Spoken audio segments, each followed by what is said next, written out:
খাদ্যটি কেমন, কতটা স্বাদ রয়েছে, কতটা কি তার মান রয়েছে, সমস্ত কিছু নিজে মধ্যাহ্নভোজে চেখে দেখলেন মন্ত্রী ইন্দ্রনীল খাঁ।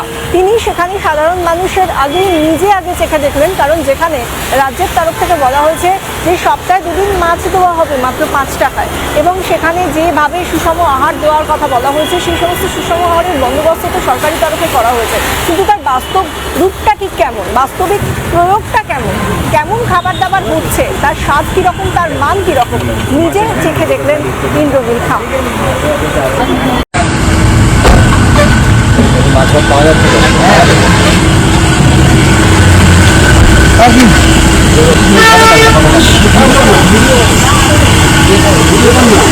পারফেক্ট আছে, যেমন সেদ্ধ তেমন গুণগত মান।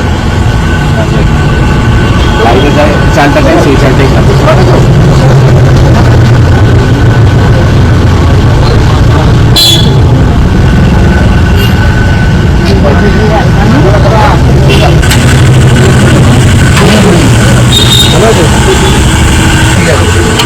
মাছের স্টেন ঘুরে দেখার ইচ্ছে ঠিক আছে, মাছে আছে চাল হবে না, খেতে হবে দিদি একটু। রবিবার 7 জুন থেকে আমাদের